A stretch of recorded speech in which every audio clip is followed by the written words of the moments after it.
Assalamualaikum warahmatullahi wabarakatuh. Salam sejahtera bagi kita semuanya. Perkenalkan, nama saya Fistika Asya Adista Maiswari dengan NPM 2440301130. Baik, sebelumnya apakah teman-teman ini tidak asing dengan tari gambyong? Ya, betul. Tari gambyong merupakan kebudayaan di daerah Jawa, khususnya di Jawa Tengah sendiri. Banyak kebudayaan-kebudayaan lain yang sudah diturunkan oleh leluhur kita. Tetapi saya akan mengambil tema hari ini dengan tari tradisional gambyong. Tari gambyong adalah satu kesenian tradisional khas Jawa Tengah. Namanya diambil dari seorang waranggana atau wanita penghibur, yakni Mas Ajeng Gambyong. Beliau merupakan penari profesional dan memiliki suara yang sangat bagus pada abad ke-18. Lalu perkembangan tari gambyong sendiri. Dahulunya tari gambyong dinamakan dengan tari taledot. Tari tunggal yang dimainkan oleh satu orang pada acara pesta-pesta tertentu. Yakni di Surakarta sendiri pada abad ke-20, tari gambyong itu berkembang menjadi tari yang formal dan elegan seperti tari topeng pada wanita. Lalu termodifikasilah nama tari gambyong tersebut. Tari gambyong pun juga memiliki fungsi dan peran. Nah, di sini saya akan menjabarkan 3 fungsi dan 3 peran dari tari gambyong. Fungsi yang pertama merupakan ritual pertanian. Maksudnya di sini merupakan rasa syukur kepada Dewi Sri agar sebuah pertanian itu subur dan melimpah hasil panennya. Lalu yang kedua terdapat hiburan dalam acara adat.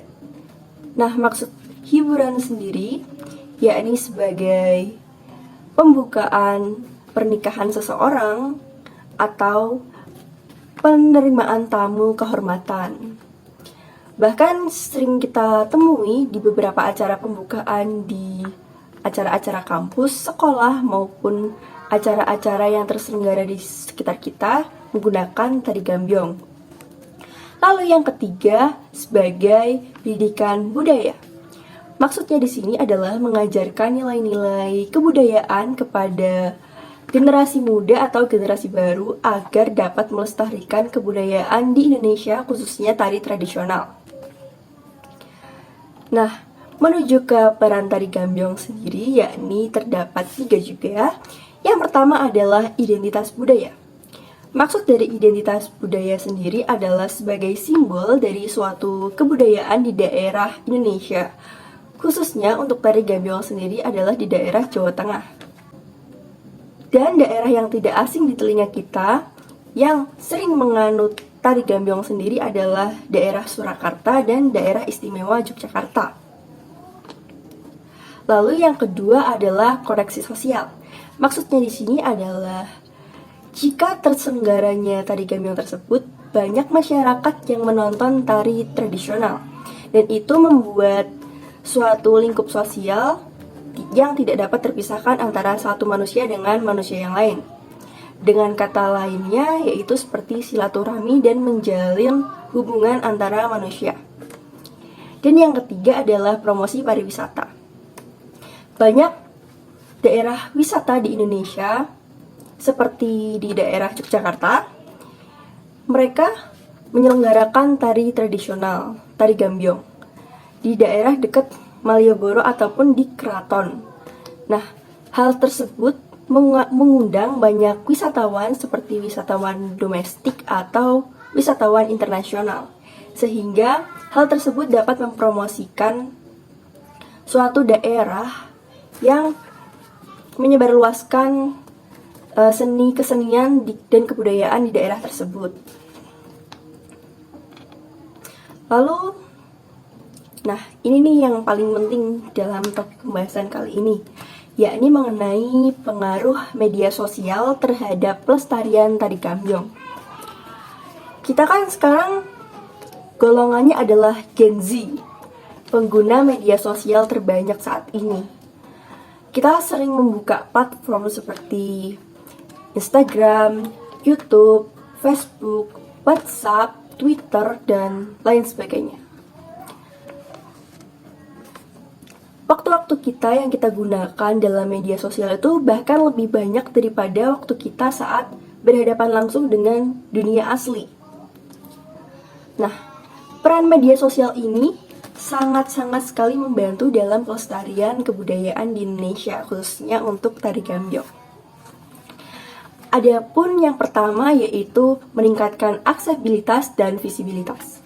Maksudnya sendiri adalah kita bisa mengunggah konten-konten kita seperti kita sedang menari di platform YouTube, TikTok, tag video, like, dan lain sebagainya untuk menyebarluaskan suatu video tersebut.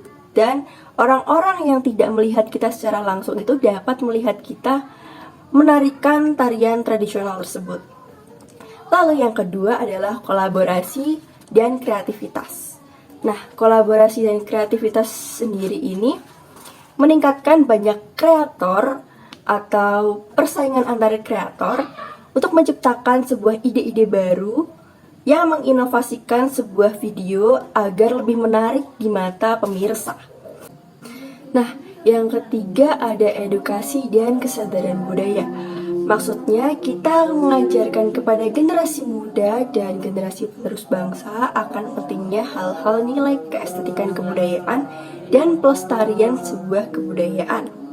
Yang keempat terdapat pemasaran dan pendapatan. Maksudnya di sini adalah jika kita mengupload konten tentang kebudayaan, pasti akan menarik sebuah viewers atau pemirsa.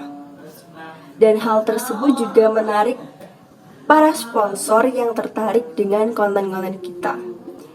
Hal tersebut juga menjadi pemasukan atau pendapatan untuk kita sendiri. Lalu yang kelima yaitu ada dampak negatif, yaitu tantangan globalisasi. Tantangan globalisasi ini sangat sulit untuk kita hadapi, khususnya dalam bidang media sosial.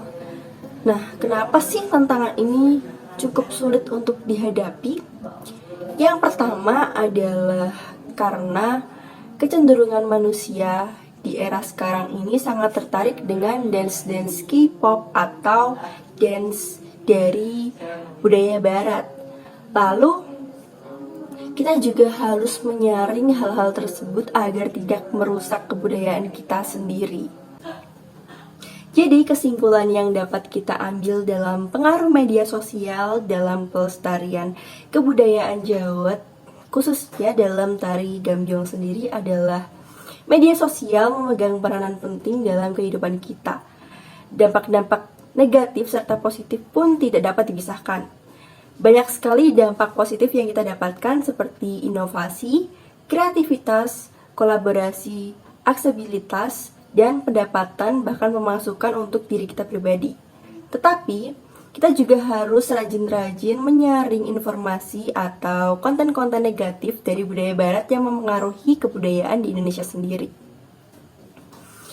Jika kita bijak dalam menggunakan media sosial, kita akan mendapatkan banyak efek positif dibandingkan efek negatif. Sekian dari saya, apabila saya ada salah kata, saya mohon maaf. Semoga konten kali ini akan bermanfaat bagi kita semua. Wassalamualaikum warahmatullahi wabarakatuh.